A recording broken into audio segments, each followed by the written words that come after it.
मित्रांनो, तुमचं पुन्हा एकदा GB स्टोरी टेलर या यूट्यूब चॅनलवर स्वागत आहे. आजच्या आपल्या गोष्टीचं नाव आहे विटाळवाडी, भाग दुसरा. लेखिका कस्तुरी अभ्यंकर. पण गोष्ट सुरू करण्याआधी जर कोणी या कथेचा या अगोदरचा भाग पाहिला नसेल तर तो भाग पाहूनच हा भाग पाहण्यास सुरुवात करावी, ही विनंती. चला तर मग अजिबात वेळ न घालवता गोष्टीला सुरुवात करूया.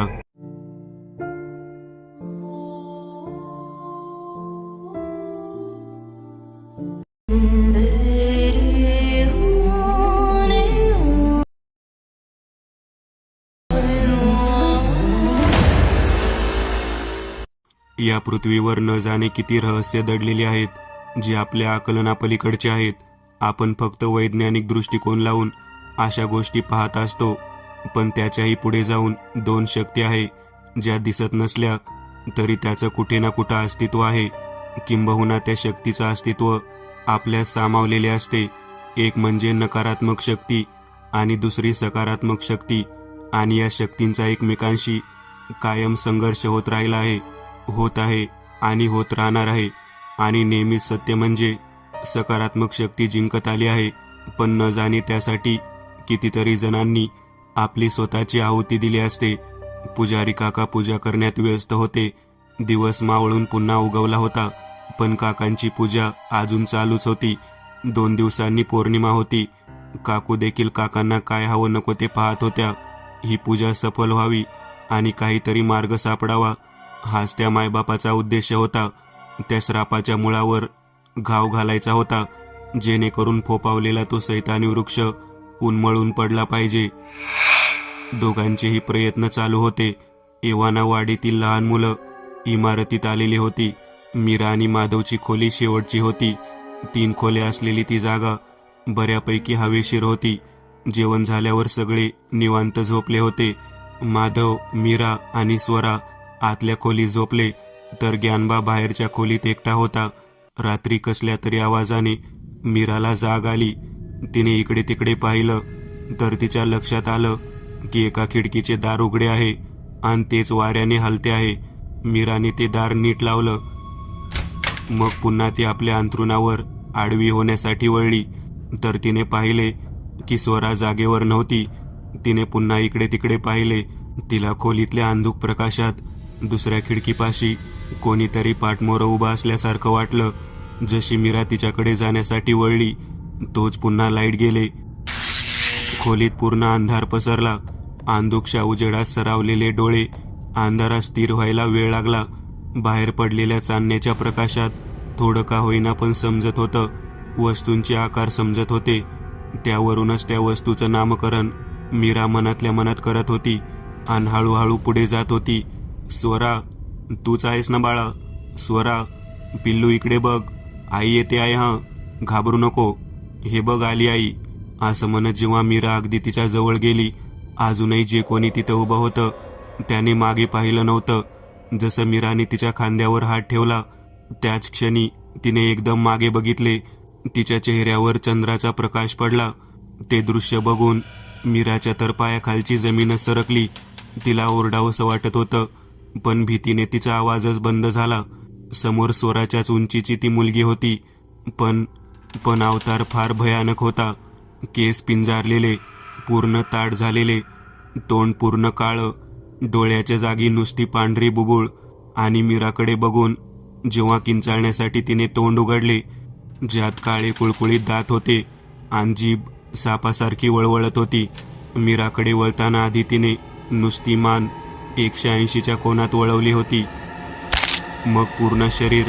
ते सर्व दृश्य पाहून तिला जागीच गोठल्यासारखे झाले होते. मीराने भीतीने आपले डोळेच बंद करून घेतले. 1 क्षण, 2 क्षण गेल्यावर मीराने भीत भीत आपले डोळे उघडले, तर दिवे सगळे पुन्हा चालू झाले होते. आणि समोर स्वरा आई आई म्हणून हाक मारत रडत होती. मीरा पूर्ण घामाघूम झाली होती. तिने पटकन स्वराला गच्च मिठी मारली आणि दोघेही झोपायला गेल्या. थोडा वेळ मीराला झोप लागली नाही, पण मानसिक ताणामुळे तिचे डोळे आपसूक मिटले. थोडा वेळ गेला असेल तोच माधवला जाग आली.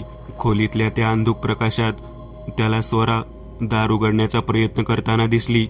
तिच्या हातात तीच बाहुली होती. माधवला वाटलं की तिला तहान लागली असेल, पण खोलीतला पाण्याने भरलेला तांब्या तसाच होता. त्याने एकदा मीराकडे पाहिले. ती शांत झोपलेली होती. स्वरा, काही हवं आहे का बाळा? असं म्हणत माधव स्वराजवळ जाऊ लागला. त्याचा आवाज ऐकून स्वरा आहे त्या स्थितीत थांबली. पाठमोरी माधव गुडघ्यावर बसला आणि त्याने स्वराला आपल्याकडे वळवलं. स्वरा खाली बघत होती. काय पाहिजे बाळा? पाणी हवं आहे का? एवढ्या रात्री तू कुठे जाते आहेस? असं म्हणत त्याने स्वराच्या हनवटीला धरून तिचा चेहरा वर केला. तिचा चेहरा त्याच्या नजरेस पडताच माधव मागच्या मागे कोलमडून पडला, कारण त्याला स्वराच्या चेहऱ्याच्या जागी एक जख्म म्हातारीचा चेहरा दिसला, जिचं नाक अगदी लांब आणि टोकदार होते. तोंडात एकही दात नव्हता, फक्त तोंडातून ती जीभ काढून हलवत होती. डोळे लालबुंद पण बुबळ नसलेली, केस पूर्ण पांढरे पडलेले आणि पिंजारलेले. माधवकडे बघून ती हसू लागली. ते पाहून माधवने डोळ्यावर हातच आडवा धरला. जेव्हा त्याने हात बाजूला केला तर समोर कोणीच नव्हतं. त्याने घाबरून इकडे तिकडे पाहिलं, पण आजूबाजूला कोणीही नव्हतं. आणि स्वरा मीराच्या शेजारी तिची बाहुली जवळ घेऊन शांत झोपली होती. भीतीने माधवच्या घशाला कोरड पडली.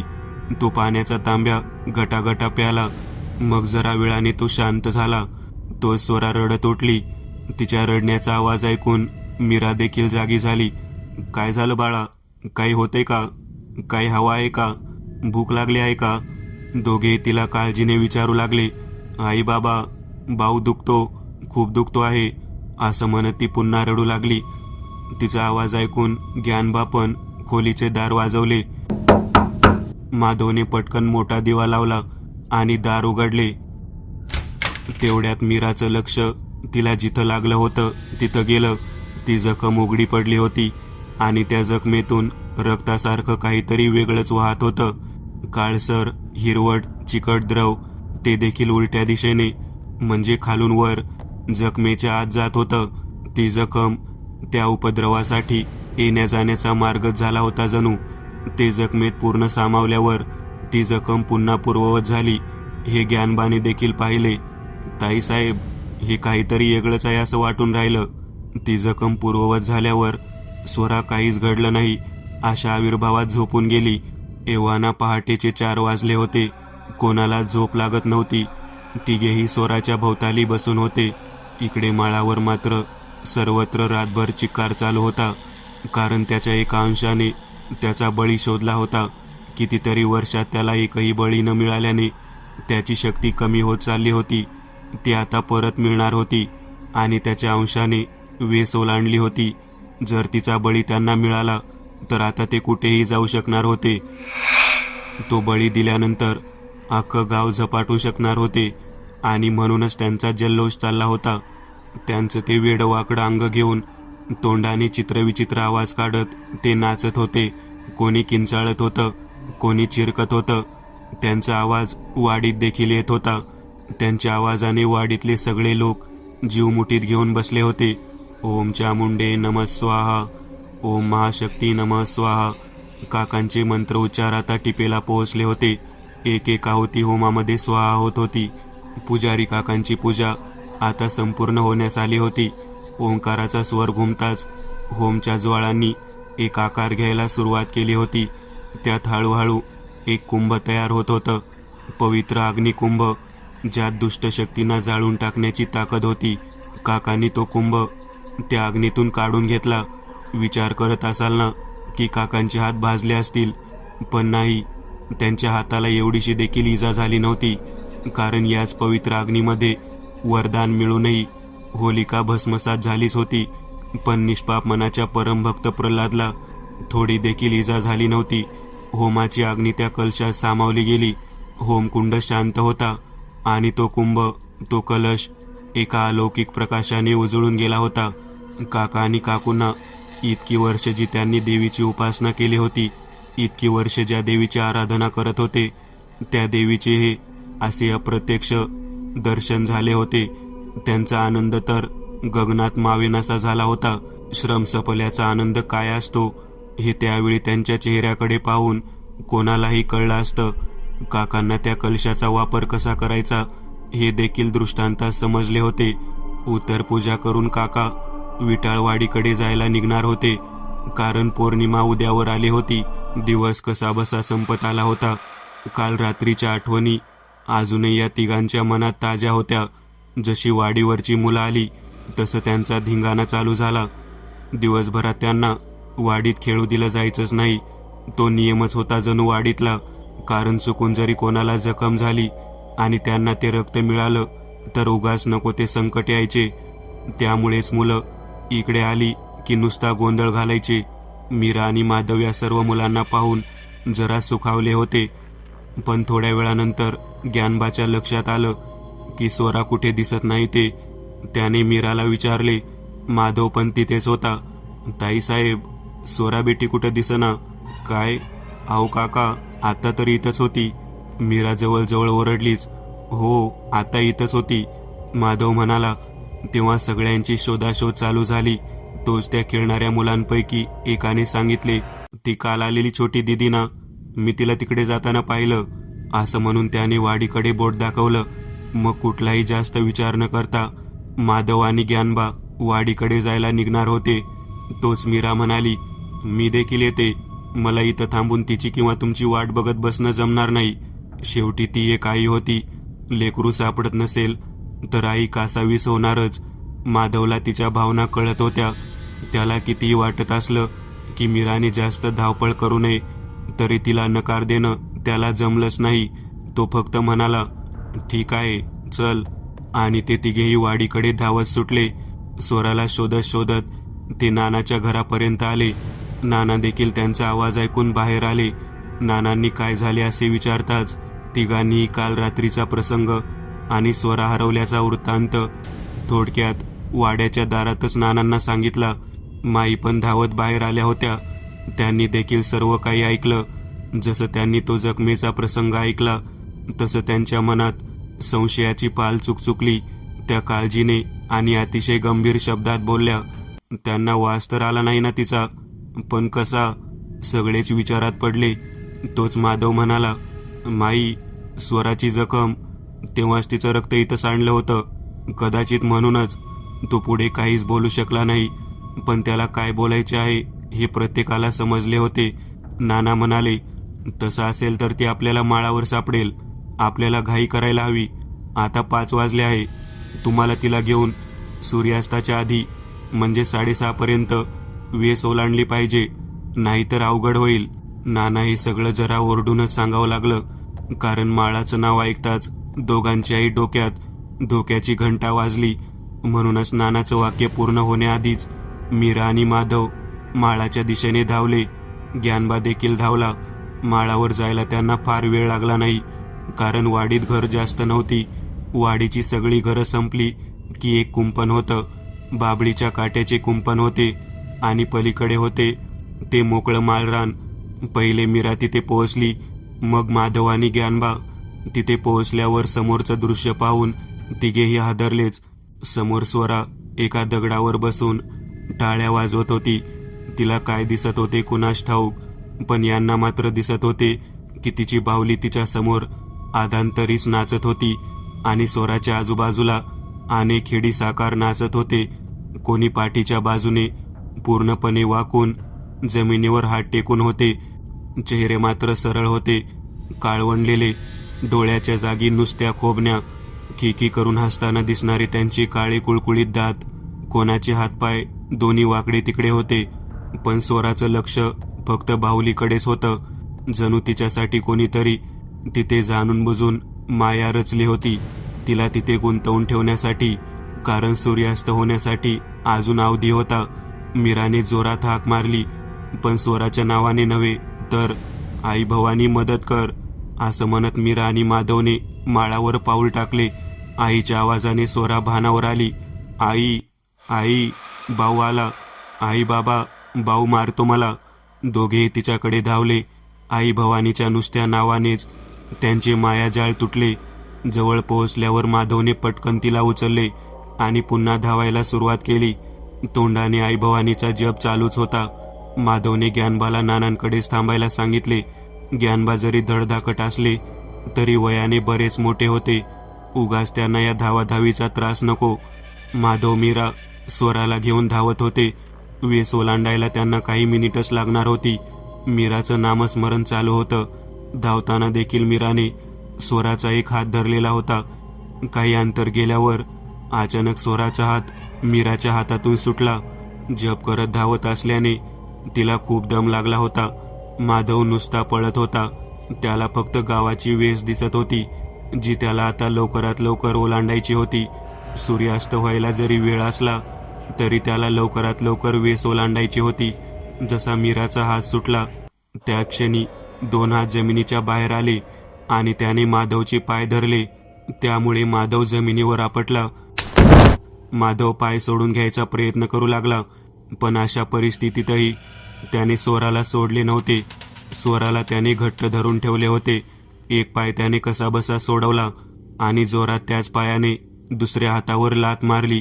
लाथ हातावर बसताच त्या हातांची माती झाली. परत माधव पटकन उठला आणि धावायला लागला. आता मात्र गुडघ्याला जखम झाल्यामुळे तसेच जोरात पडल्यामुळे त्याचा कपाळ मोक्षही झाला होता.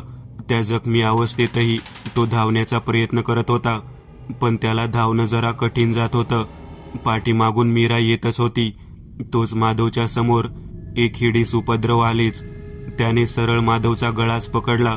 मग माधव देखील आई भवानीचं नाव घेऊन त्या उपद्रवाच्या छातीवर एक लाथ मारली. त्याची पण तिथेच माती झाली. पण आता मात्र माधवच्या गळ्याभोवती त्या उपद्रवाची नखे उमटली होती. तो पूर्णपणे जखमी झाला होता. मीराने देखील ते पाहिले. वेस आता काही अंतरावरतीच होती आणि सूर्यास्त होण्यासाठी देखील काहीच क्षण राहिले होते. मीराने पटकन स्वराला उचललं आणि पहिले वेस ओलांडली. तिला तिथेच ठेवून ती माधवकडे धावत आली आणि माधवला देखील तिने वेशीच्या बाहेर कसंबसं आणले. मीरा तिथेच मटकन खाली बसली. माधव देखील तिथंच रस्त्यातच आडवा झाला होता. स्वराला तर नेमकं काय चालले आहे हे लक्षात येत नव्हते. दोघेही खूप दमले होते. थोड्या वेळातच तिथं नाना आणि ज्ञानबा आले. त्यांनी लसणाच्या माळा आणल्या होत्या. वाडीतली काही मंडळी देखील तिथे त्यांच्या सोबत आली. सगळ्यांनी मिळून माधवला खोलीत आणले. स्वराला घेऊन मागोमाग मीरा देखील आली. दोघांच्याही गळ्यात त्या लसणाच्या माळा घातल्या आणि बोलता बोलता एक गावकरी बोलला, "अहो नाना, उद्याच्याला पौर्णिमा आहे, मग व काय करणार?" हे सगळं बोलणं मीराने ऐकलं. माधवला मलमपट्टी करून मीरा स्वराजवळ आली. त्या क्षणी तिला अश्रू अनावर झाले. स्वराला उराशी धरून ती रडू लागली.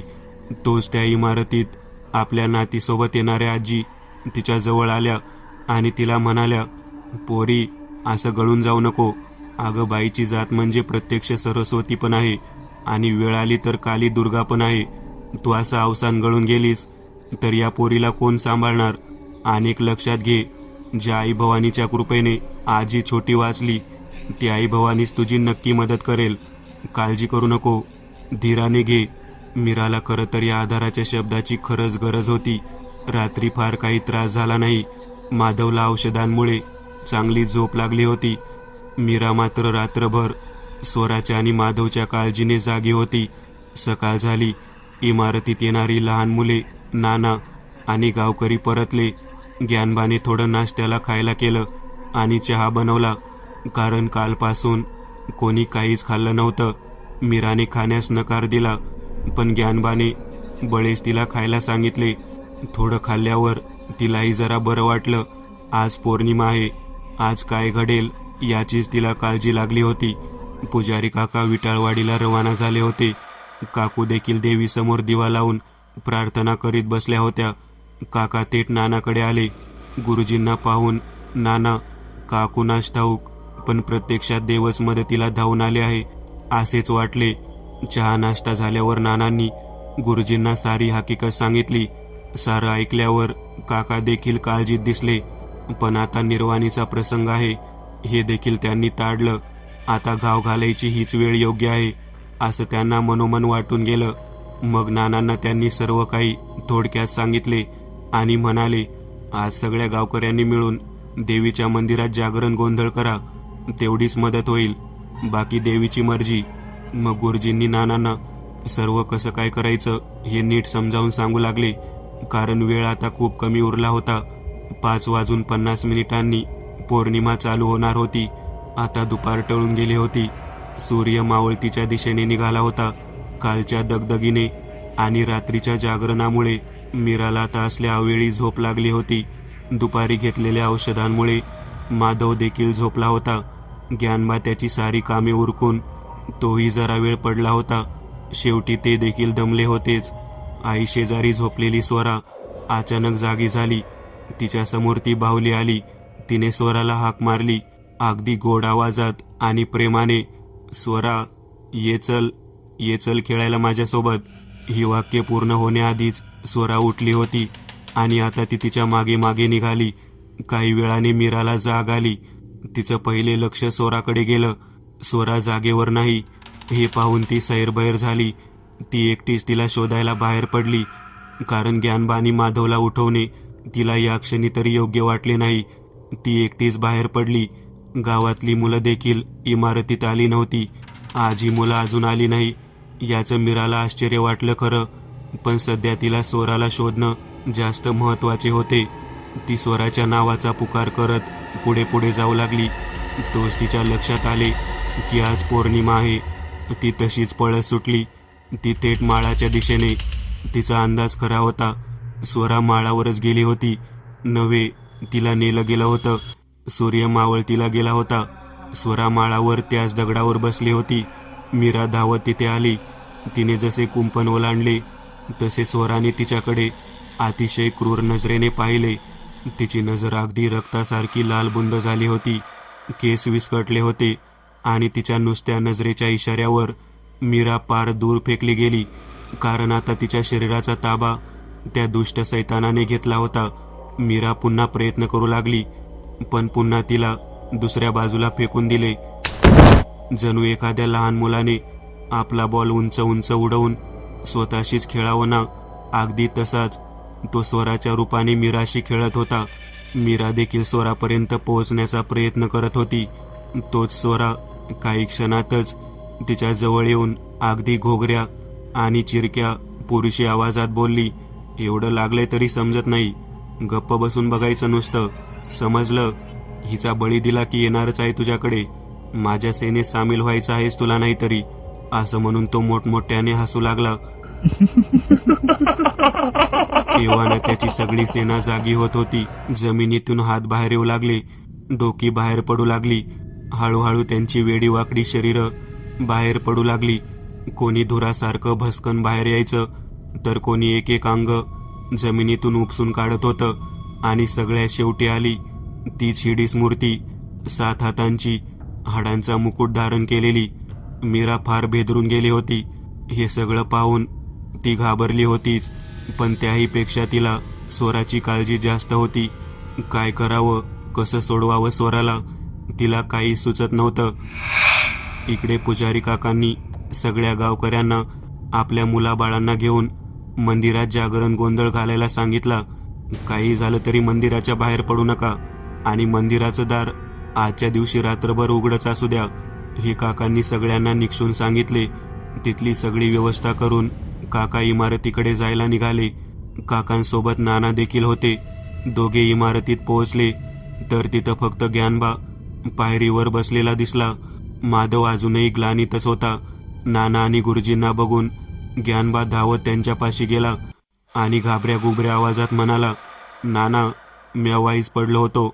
तेव्हा ताईसाहेब स्वराबेबीला हाक मारत वाडीकडे जाताना पाहिलं. आलत्या का त्या? ज्ञानबाच्या या प्रश्नाने काका आणि नाना एकमेकांकडे पाहू लागले.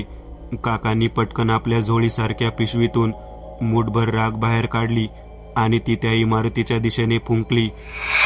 आणि तोच हात नानाच्या, ज्ञानबाच्या आणि माधवच्या कपाळावर फिरवला. तुम्ही उद्या सकाळपर्यंत या इमारतीच्या बाहेर यायचं नाही, असं म्हणून काका माळाच्या दिशेने वळले. मूर्तीजवळ बसून स्वराचा बळी देण्यासाठी लागणारे विधी तो स्वराच्या शरीरात राहून करीत होता. त्याचे ते अघोरी मंत्र, त्याची ती भाषा मीराला काही समजत नव्हती. आई भवानीचा जप करावा हे देखील त्यावेळी मीराला सुचले नाही. ती हाताश होऊन समोर काय घडत आहे हे बघत होती. अचानक ती कशीबशी उभी राहिली आणि त्यातल्या एकाला म्हणाली, मला तुमच्या सामील करून घ्या. कारण आपल्या नजरेसमोर ती स्वराचा बळी जाताना पाहू शकत नव्हती. मात्र तिचं बोलणं ऐकून ते उपद्रव मोठमोठ्याने हसू लागले. तिला आपल्या सामावून घेण्यासाठी ते हळूहळू पुढे येऊ लागले. ते तिच्या मानेचा लचका तोडणारच तोच ते उपद्रव चिरकत ओरडत राग झालं. मीरा चमकली. तिला क्षणभर समजलंच नाही. तिने आजूबाजूला पाहिलं तर तिला पुजारी काका येताना दिसले. इकडे संबळावर थाप पडली आणि आई भवानीचा गोंधळ सुरू झाला. लख्ख पडला प्रकाश दिवट्या मशालीचा. गोंधळाला उभा गोंधळी भवानीचा भवानीचा. आई राजा उद उद, आई भवानी उद उद. गोंधळी गोंधळ घालत होता. गावकरी मात्र मनातून आई भवानीला साकडं घालत होते. या संकटातून मुक्त होण्यासाठी आळवत होते तिला. गुरुजी आपली पिशवी सांभाळत मीराजवळ आले. अंगाऱ्याने भरलेला हात तिच्या कपाळाला लावला. त्याच क्षणी तिला स्वतःलाच आपल्या शरीरातून असंख्य ऊर्जा लहरी धावत असल्याचा भास झाला. कारण तो अंगारा काही साधासुद्धा नव्हता. ती त्या होमामधील राख होती जिथं प्रत्यक्ष आई चामुंडेने अप्रत्यक्ष दर्शन दिले होते. गुरुजींनी मीराला तो कलश दिला आणि सांगितलं, हा कलश घे. या कलशात जे काय आहे ते त्या मूर्तीवर विसर्जित करायचे आणि तेही पौर्णिमा संपायच्या आधी. एक लक्षात घे, ही लढाई तुझी एकटीची आहे. जी तुझी तुलाच लढायची आहे. मी फक्त मार्ग दाखवला आहे. चालायचे मात्र तुलाच आहे. घे आई भवानीचं नाव आणि जा पुढे. आई आहे आपल्या पाठीशी. मीराला काकांचे ते शब्द शक्ती निर्माण करणारे वाटले. तिला स्वतःमध्ये आणि खातिनीचं बळ आल्यासारखे वाटले. मीराने तो कलश हातात घेतला आणि ती मूर्तीच्या दिशेने जाऊ लागली. काका देखील मागे मागे काही अंतर ठेवून येत होते. मीरा जसजशी पुढे जात होती तसतसे ते उपद्रव तिच्या अंगावर धावून येत होते. पण त्या अंगाऱ्यामुळे तिच्या भोवती एक अदृश्य सुरक्षा कवच निर्माण झाले होते. त्यात तिच्या हातात तो दिव्य कलश होता. त्यामुळे कोणीही तिच्यापर्यंत पोहोचू शकत नव्हते. जे तिला स्पर्श करत ते ओरडत चिरकत किंचाळत राख होत होते. मागे गुरुजींवरही ते हल्ला करू पाहत होते. पण प्रत्येक वेळी ते आपल्या मुठीतील तो अंगारा उधळत आणि त्या उपद्रवाला राख करून टाकत. स्वराच्या शरीरातील त्या सैतानाने त्या दोघांकडे पाहिले पण तरीही तो जागचा हल्ला नाही. कारण पौर्णिमा संपायच्या आधी त्याला स्वराचा बळी द्यायचा होता. त्याने सरळ त्यांच्याकडे दुर्लक्ष करून आपला विधी पूर्ण करण्याच्या मागे लागला होता. जसजशी मीरा पुढे पुढे येत होती तसतसा त्यांचा संताप होत होता. तरीही तो तिथंच बसून राहिला. इकडे मीरा एक एक पाऊल पुढे येत होती. काही सैतानांनी तिला स्पर्श करता येत नाही म्हणून तिच्यावर माळावरचे दगडधोंडे उचलून फेकू लागले. मीरा तेही चुकवत होती. आडवं येणाऱ्या उपद्रवाला ती लाथेने हिबाळून देत होती. हजारोंच्या विरोधात हे दोघंच लढत होते. हा सगळा संग्राम त्या चंद्राच्या प्रकाशात चालू होता. गुरुजींजवळचा अंगारा आता संपत आला होता. मूर्ती काही अंतरावरच होती. मीराने एकदा स्वराकडे पाहिले. तिच्यातला सैतान डोळे मिटून मंत्र म्हणण्यात गर्क होता. मीराचा हात त्या कलशावरचं झाकण काढण्यासाठी वरच्या दिशेने वळला. तोच एक मोठा दगड तिच्या दिशेने आला. तिला तो कळण्याआधीच तिचा कपाळ मोक्ष झाला. हातातला कलश खाली पडला. मीराच्या वरमी तो घाव बसला होता. डोक्यावरून कपाळावर रक्ताची धार लागली. मीरा शुद्ध हरपून बसली होती. ती खाली कोसळली. कलश तिच्यापासून एक हात लांब पडला होता. चंद्र देखील ढगांमागे दडून बसला होता. सारे उपद्रव नाचू लागले. त्यांच्या विजयाचा चिकार करू लागले. त्या सैतानाने देखील डोळे उघडले. त्या क्षणी त्याच्याही चेहऱ्यावर एक आसुरी आनंद पसरला होता. काकांनी ते पाहिलं आणि ते जोरात ओरडले, नाही मीरा नाही, तुला असा हार मानून चालणार नाही. उठ बेटा, बघ बघ जरा तुझ्या लेकराचे किती हाल केले आहेत त्याने. अजून नाही मीरा, उठ पोरी, आई भवानी आपल्या पाठीशी आहे. तू अशी हार मानू नको पोरी, उठ. बोलताना देखील त्यांचा आवाज कापत होता. इथपर्यंत येऊन असं हार पदरात पडणं त्यांना मान्य नव्हतं. त्यांना त्या सैतानाला कायमचं नष्ट करायचं होतं, जेणेकरून तो पाताळातून परत येऊ शकणार नाही. वाडीतल्या प्रत्येक मुलांमध्ये ते आपल्या आधीला पाहत होते. अगदी स्वरामध्ये देखील त्यांना आपला आधी दिसलाच होता. ते देखील जखमी झाले होते, तरीही ते ओरडून ओरडून मीराला हाक मारत होते. आई भवानीचा धावा करीत होते. काकू देखील घरात बसून देवीचा अखंड जप करीत होत्या. मंदिरात गोंधळ पूर्ण झाला. गुरुजींच्या सांगण्यावरून गोंधळ संपल्यावर देवीच्या अंगावर कुंकवाची उधळण करायला सुरुवात झाली. अनेक दिव्य प्रकाश त्या दिवटीमधून बाहेर पडला आणि पापणी लावते न लावते तोच आकाशाच्या दिशेने झेपावला. कुंकवाची उधळण झाल्यावर आरतीला सुरुवात झाली. दुर्गे दुर्गट भारी तुझविन संसारी, अनाथ नाते आंबे करुणा विस्तारी. अचानक ते काळे ढग बाजूला झाले. तो प्रकाश झोत आकाशातून थेट मीराच्या शरीरात गेला. मीरा ठसकत ठसकत उठली. वेळ मंदावला होता. गुरुजींनी देखील ते पाहिले. त्याच्या चेहऱ्यावर समाधान झळकले. मोठ्या कष्टाने हात लांब करून तिने तो कलश उचलला. कलश हातात येताच पुन्हा एक वीज तिच्या सर्वांगातून धावत गेली आणि मीरा ताडकन उठून उभी राहिली. पौर्णिमा संपायला काही क्षणच उरले होते. मीराने पटकन ते झाकण उघडले आणि कोणाला काही कळायच्या आत तिने तो कलश त्या मूर्तीवर रिता केला. त्या कलशातून जणू लावा बाहेर येत होता आणि त्याच्यामुळे मूर्ती दगडाची असून देखील पेटली होती. जसजशी मूर्ती जळत होती तसतशी त्याची सेना नष्ट होत होती.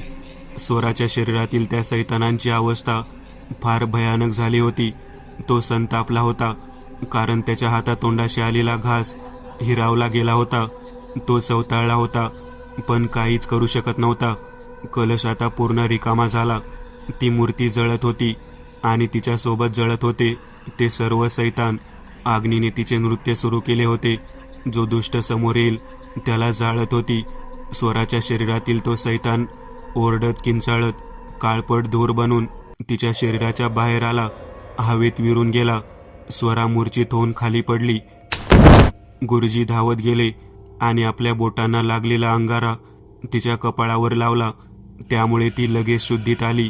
माळावर आता फक्त ते तिघेच होते आणि त्यांच्या संघर्षाची साक्ष देणारा तो अग्नी.